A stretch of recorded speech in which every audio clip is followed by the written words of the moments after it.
अगर किसी स्टूडेंट को नीट, जेईई और सीईटी के एंट्रेंस में अच्छा परफॉर्म करना है तो उसे दो चीज़ों पे ध्यान देना होगा। पहला, उसके सारे चैप्टर्स के कॉन्सेप्ट क्लियर होना चाहिए। दूसरा, उसे प्रैक्टिस और सेल्फ स्टडी करनी होगी। वसीम सर ट्यूटोरियल्स में हम आपको एक प्रॉपर स्टडी एनवायरनमेंट प्रोवाइड करते हैं जिसमें आपकी दोनों रिक्वायरमेंट फुलफिल होगी। साथ ही साथ आपको अच्छे टीचर्स, स्टडी स्पेस और लाइब्रेरी जैसी फैसिलिटीज भी प्रोवाइड की जाएगी। 90% स्टूडेंट जो घर पे सेल्फ स्टडी नहीं कर पा रहे हैं और सोशल मीडिया, गेमिंग जैसे चीज़ों से डिस्ट्रैक्टेड रहते हैं, उनके लिए इस तरह का स्टडी एनवायरनमेंट बहुत ज़रूरी है। सभी स्टैंडर्ड के एडमिशन्स ओपन हैं। अभी कांटेक्ट करें एडमिशन्स के लिए दिए गए नंबर पर। 6 माह तक टले मनपा और जिला परिषद के चुनाव, रद्द की गई हाल ही में की गई प्रभाग रचना।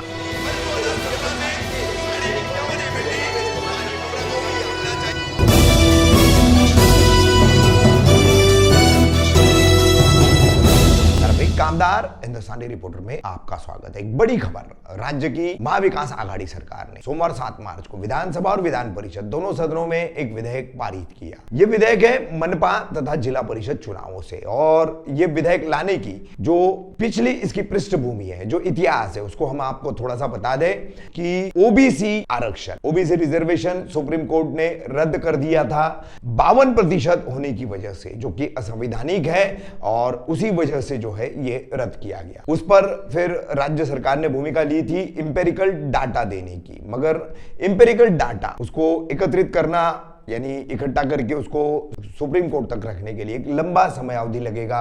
अति पिछड़ा आयोग जो है महाराष्ट्र में, जिसे मागास वर्ग आयोग कहा जाता है, तो ये आयोग जो है इसकी रिपोर्ट इंपेरिकल डाटा पर जाएगी। अब इसमें वक्त कितना लगेगा? राज्य सरकार ने सुप्रीम कोर्ट के आदेश के बाद, कि सुप्रीम कोर्ट ने राज्य चुनाव आयोग को स्पष्ट तौर पर आदेश निर्देश दिए थे कि बगैर ओबीसी आरक्षण के आपको मनपाओं के चुनाव कराने हैं। राज्य की कई मनपाओं में चुनाव होने हैं। मुंबई मनपा है, अब ठाणे मनपा है, नासिक है, पुणे है, पिंपरी चिंचवड़ है, कल्याण डोंबिवली मनपा है, नवी मुंबई मनपा है, औरंगाबाद मनपा है। तो ऐसी कई मनपाएं हैं और कई जिला परिषदें हैं जिनमें चुनाव होने हैं, और ये चुनाव सुप्रीम कोर्ट के आदेश के मुताबिक चुनाव आयोग द्वारा बगैर ओबीसी आरक्षण के किया जाने वाला था। सुप्रीम कोर्ट का और राज्य चुनाव आयोग का राजनीतिक दलों को यह सुझाव था कि वो अपने ओबीसी उम्मीदवारों को खुले वर्ग के जो प्रभाग होंगे, जो ओपन कैटेगरी के वार्ड होंगे, उनमें से वो चुनाव लड़ाए। लेकिन ओबीसी वर्ग की नाराजगी को झेलना किसी भी राजनीतिक दल के बूते की बात नहीं है, और इसी के चलते राज्य सरकार ने फिर एक बार सुप्रीम कोर्ट में दरवाजा खटखटाया था, मगर सुप्रीम कोर्ट ने नकार दे दिया। ये एक सप्ताह 10 दिन पहले की बात है। अब उसी के चलते राज्य सरकार ने फिर मध्य प्रदेश की तर्ज पर जो है कानून लाने की बात कही, और वो कानून लाया, और जिसे आज पारित किया गया दोनों ही सदनों में, विधानसभा, विधान परिषद, दोनों जगह पारित किया गया है। आपको बता दें, दूसरी तरफ राज्य चुनाव आयोग ने लगभग मुंबई, ठाणे और अन्य सभी जो मनपाएं हैं जहां पर चुनाव होने, औरंगाबाद भी है, केडीएमसी है, नवी मुंबई मनपा है, तो ये तमाम मनपाओं में प्रभाग रचना जो है वो करा ली थी। उसके ऊपर जो आपत्तियां और सुझाव थे वो भी मंगवा लिए थे, उनकी सुनवाई भी हो चुकी थी। मगर जो विधेयक अब राज्य सरकार ने 7 मार्च सोमवार 2022 को जो पारित किया है दोनों सदनों में, उसके मुताबिक ये प्रभाग रचना रद्द हो गई है। प्रभाग रचना का काम अब राज्य सरकार नए सिरे से करेगी, क्योंकि यही एक फर्क है। चुनाव आयोग द्वारा किया जाने वाला काम अब लगभग 80% के करीब जो है वह राज्य सरकार के पावर में आ जाएगा, उनके अंडर में आ जाएगा इस नए विधेयक के चलते।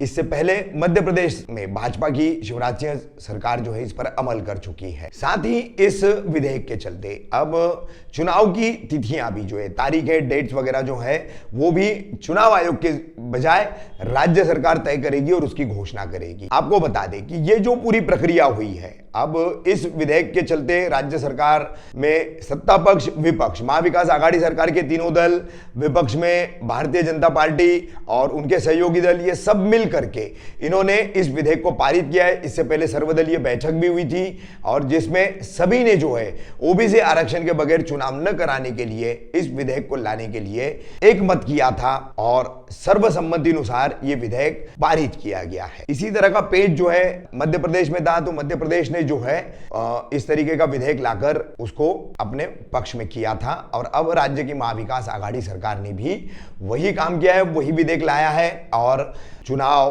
की तारीखों से लेकर प्रभाग रचना से लेकर के उनकी जानकारी से लेकर के सारी अधिकार अपने पास लिए है।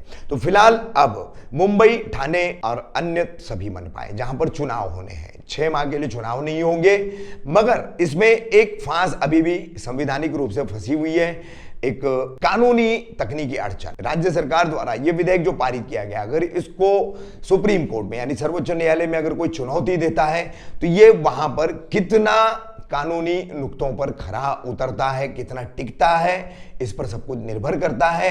चुनाव आयोग को अगर फिर एक बार इस मुद्दे पर सुप्रीम कोर्ट द्वारा नए से आदेश निर्देश दिए जाते हैं कि कोई भी तरीके से राज्य सरकार को अधिकार नहीं है चुनाव के बारे में निर्णय लेने का, और ये विधेयक जो है ये असंवैधानिक है, अगर इस तरीके का निर्णय आता है तो उस वक्त क्या स्थिति होगी ये भी देखना बेहद दिलचस्प होगा। और फिर चुनावों को लेकर के राज्य में क्या स्थिति उभरेगी, सभी मनपा क्षेत्र जितने हैं, मुंबई, ठाणे, नवी मुंबई, केडीएमसी, औरंगाबाद वगैरह, वहां पर क्या स्थिति उभरेगी ये भी देखना दिलचस्प होगा। आपको बता दें कि सभी इन मनपाओं में, मुंबई, ठाणे और अन्य मनपाओं में नगर सेवकों का कार्यकाल खत्म हो चुका है।